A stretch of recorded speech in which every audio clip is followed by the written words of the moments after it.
Hello and welcome, my friends and viewers, to this week's episode of Legendlore, where I draw pictures of monsters, characters, gods, and other things from D&D 5th edition, while giving a small bit of quickly digestible history about them. Together, we'll go over their origins within the game, how they're utilized in the modern edition, and how I like to use them in my own games. Today, we look at the strange but surprisingly dazzling D&D monster, the Flail Snail. Now, I originally thought that this character would be an aberration based on its look, but nope, it is actually an elemental. Originating way back in 1st edition, the Flail Snail seemed to skip over 2nd and 3rd edition and briefly reappeared in 4th edition, before finally making its grand return in Volo's Guide to Monsters for 5th edition. The Flail Snail usually bears around 4 to 6 large morning star-like tendrils, which are always constantly moving, the speed of their sway often indicative of the creature's mood. Naturally immune to poison and covered in a thick fire-resistant mucus, sitting on the snail's back is a shell that shimmers with a scintillating prism-like glow, which is believed to have anti-magical capabilities. As is common for snails, this creature moves slowly and is capable of consuming almost all matter of plant, dirt, and even stone. However, they were particularly fond of mineral deposits and crystalline growths, and as such, are mostly encountered in cave systems and the deep underground.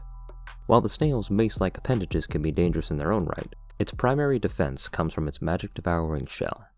Capable of blinding and dazzling enemies with its powerful glow, the shell gives the snail resistance to magical abilities and can cause certain spells to go haywire, with unintentional effects.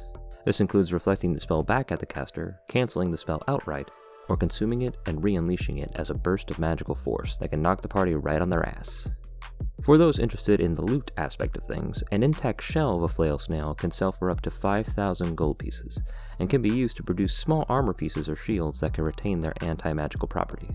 A shell could also be crushed into powder and mixed into dye to create robes of scintillating colors. The stomach and liver of the Flail Snail can also be used as ingredients for an elixir of health, which can cure the effects of any ingested poison. Meanwhile, its skin and protective mucus can be ground and used in an ingredient to produce oils of fire resistance. I've included item blocks for all of these different Flail Snail creations in the description below. Normally, Flail Snails are non-aggressive until threatened, and whenever it suffers a sufficient amount of damage, its tentacles usually fall off one by one. After all of its tentacles have fallen, the creature retreats into its shell and unleashes a horrid wail that can be heard up to 600 feet, capable of attracting other monsters and warding off wounded adventurers. If its tentacles are not healed after a certain number of minutes, the creature shrivels and perishes. In my games, dwarves and other factions who are keen to protect themselves against magic would actively hunt Flail Snails, in order to harvest their shells for creations such as spellguard shields. As such, Flail Snails are actually a very rare sight in my world, but are almost always hunted down upon discovery, be it by PCs or NPCs.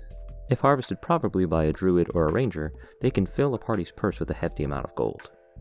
Thusly, I have them more as a random encounter when the party is exploring the Underdark or the swamps rather than an active planned monster.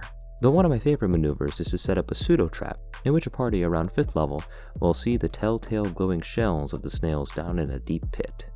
If greed takes hold, they'll travel down to harvest the snails only to discover that the glowing creatures are actually but a lure for something much worse skulking in the shadows. This could be a troll, a small tribe of goblins, or a chimera if you want to be really mean, but you could also take the route of having the pit contain many more Flail Snails than previously anticipated, slapping the sentinel feet on them for good measure so your party can do little to escape. Eventually they'll have to fail their wisdom saving throw against the dazzling colors of the shell, and anyone who thought they could sit this fight out at the top of the pit may have to think twice. While the Flail Snail is a strange bird to me in the D&D monster roster, and that's saying something, I definitely find it to be a very good natural encounter to set the scene and environment that my players are in. It's also a good creature to use when my artificers or ambitious wizards want to start creating their own magical items. I want to thank all of you guys for watching, and if you want to keep updated for the next Legendlore, please subscribe and press the little bell icon. You can also follow me on social media for progress of each piece, and please comment down below as to how you use the Flail Snail in your games, and what kind of subjects you guys would like to see in upcoming videos. Until then, I'll see you guys next time.